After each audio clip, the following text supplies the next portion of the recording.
The king of Sodom, king of Gomorrah, king of Admah, and king of Zeboim, and the king of Bela, went out and joined together in battle in the valley of Siddim against Chedorlaomer, king of Elam, Tidal, king of nations, Amraphel, king of Shinar, and Arioch, king of Elasar.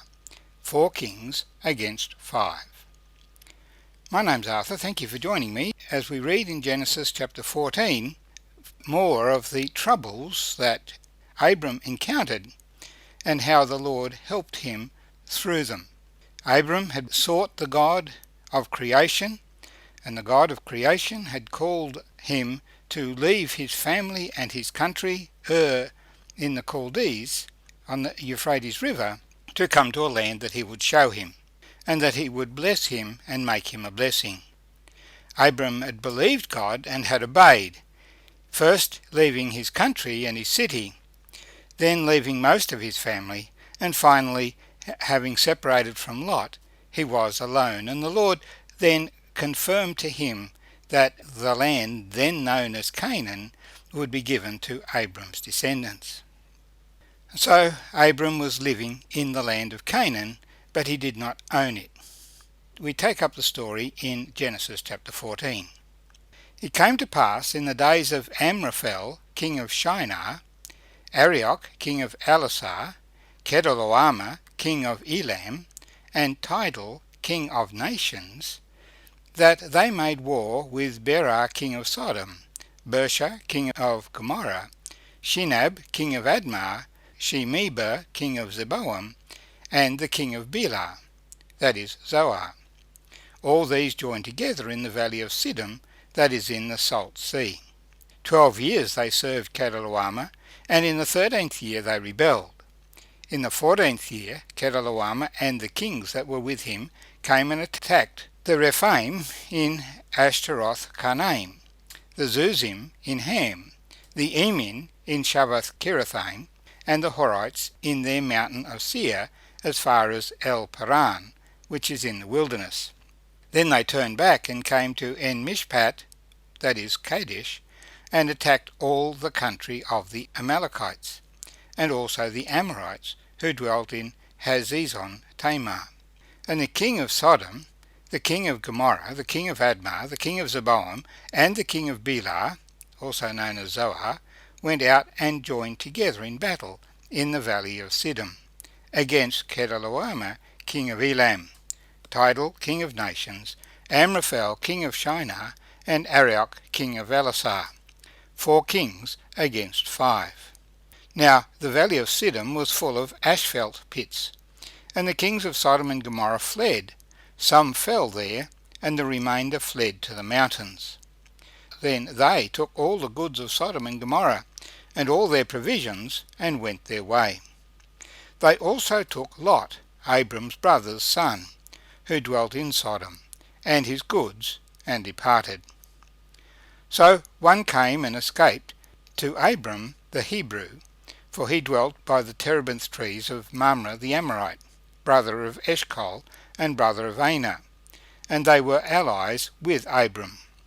Now when Abram heard that his brother was taken captive, he armed his 318 trained servants who were born in his own house, and went in pursuit as far as Dan.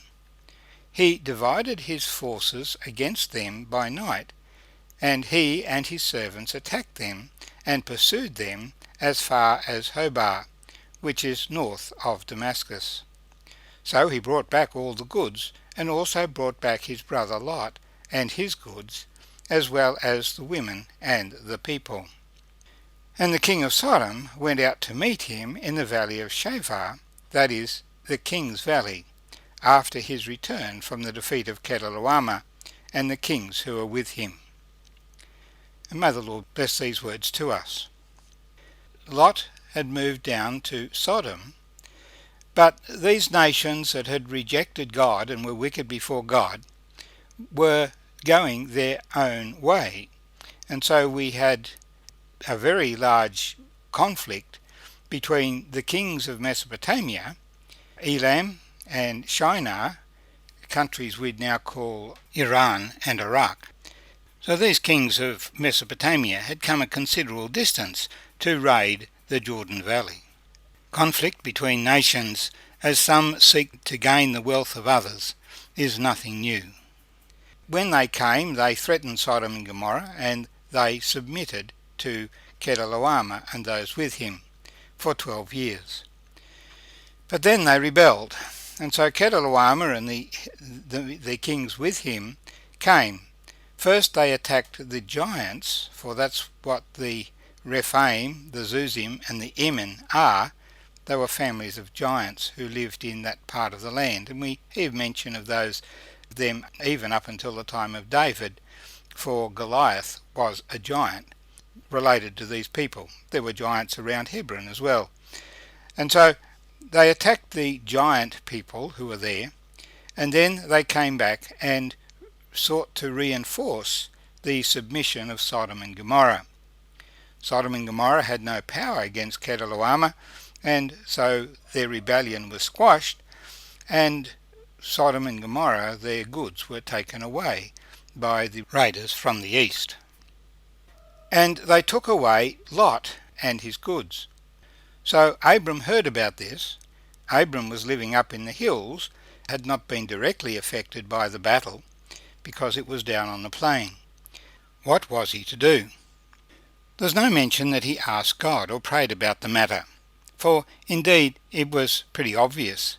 He needed to rescue his nephew Lot, who had been taken captive. But what about the enemy that was there? Surely 4 kings that had defeated 5 kings were a serious enemy to contend with. But he knew that he must pursue righteousness. These kings were in the wrong to come and raid. They were in the wrong to steal possessions and people.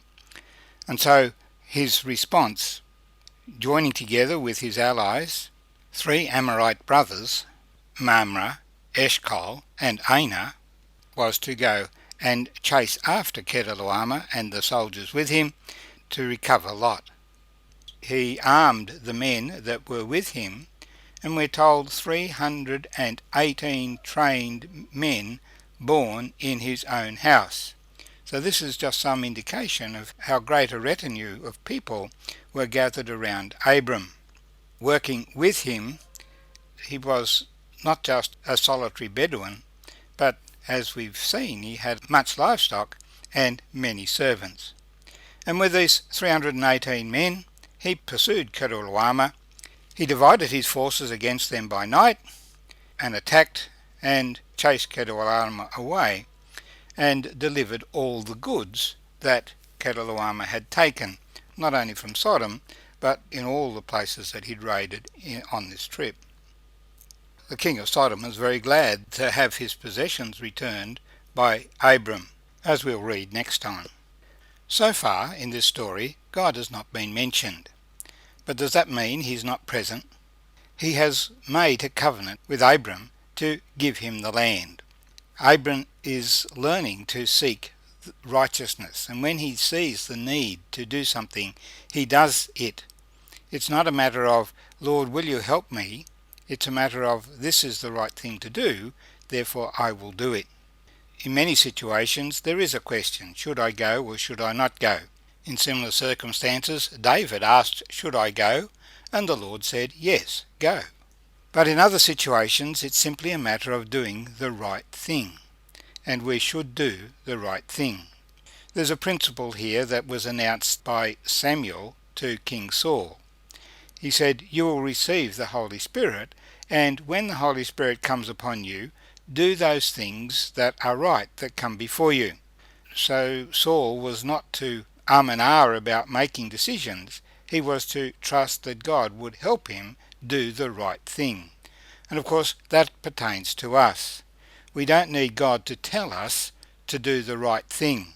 The Lord tells us what is the right thing, and when the occasion comes, we should do that which is right, and not be put off by the fact that we are outnumbered. And Abram has achieved his purpose, that is, of delivering Lot.